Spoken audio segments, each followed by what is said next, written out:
spent 15 months in Iraq from May 2003 to August 2004. Pretty basically policing Baghdad. We did patrols, raids,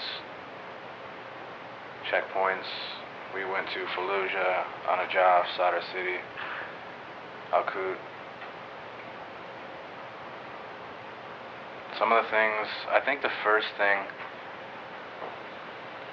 that started me thinking and got me extremely opposed to the war was the living conditions, the daily life of the Iraqi people who we were supposed to be helping. I heard somebody say that their unit was rebuilding schools and hospitals, and that might be true, it might not, but I know at the same time, while they were rebuilding one school, I was tearing down four, and bombs were coming in, and dehumanization is a big thing with the troops over there. We are taught not to connect with the Iraqi people. We're taught not to view them as human beings. That's why it's common in the military to call Iraqi people Hajis, similar to Vietnam, where the Vietnamese people were called Gooks, because you're disconnected from them. But as a human being, I couldn't look at the same kids, the same people every day for 15 months, and not make a connection with them. Some of those little kids that would come up to you and ask for a handout or just say hi.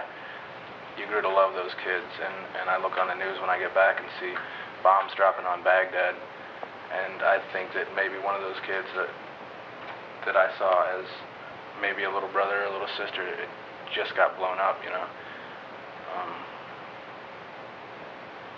You also see or have friends die over there. My best friend was killed over there, and a week later I was handed a box full of 240 machine gun rounds that were stained with his blood, and told to use them on the Iraqis because that would play on my rage at the fact that my friend had been killed in an ambush.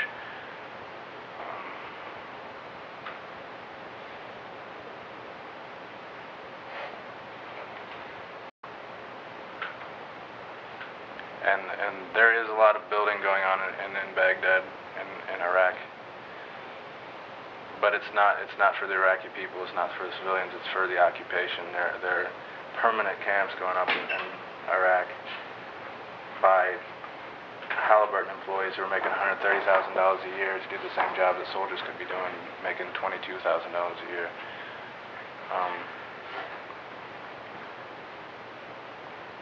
There are so many reasons to say that this war is wrong, and I still haven't heard one concrete good reason why we should be fighting this war. And I can't see why the American people can sit by so blindly and accept this atrocity. Apathy is one of the things that myself as a soldier, somebody who went and bled and fought and killed for this lie, apathy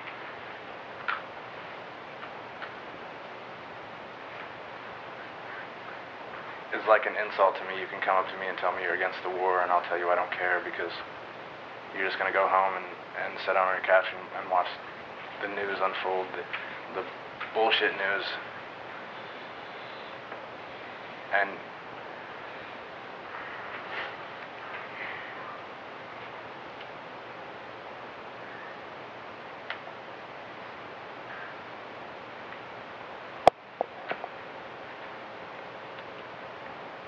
sometimes I draw a blank. You kind of get caught back in the moment. When I came back, like a lot of soldiers, and I think probably all soldiers, you get caught in a place where you're numb and you're drawn away from everything, even your family. It took years, 2 years, before I could speak to my family about what happened over there. And this is something that all soldiers are dealing with. They're dealing with PTSD, and they're worried about whether or not they were subjected to depleted uranium. But the VA's not testing for depleted uranium. American soldiers, you know, when they come back, they're supposed to be proud, stoic, honorable. American soldiers, you know what an American soldier is. Everybody knows, right? That's what they tell you they are on the news.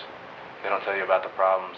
And I'll have a guy walk up to me with his 14-year-old son, and his son will be beaming because this is an American soldier, right? He gets to talk to a hero, and he'll ask me if I killed anyone. This happened to me. A 14-year-old kid asked me if I killed anyone, and I didn't want to tell him that I had, and some of the people I did were his age.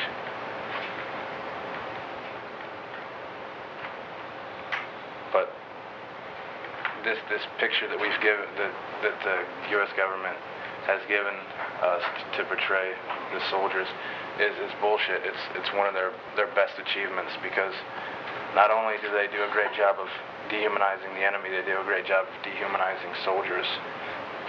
We're taught, I mean, we don't go up. I've never had somebody come up and ask me how I was feeling today when they found out that I was a soldier. How was I feeling today, or how many friends did you lose, or what are your thoughts on the war?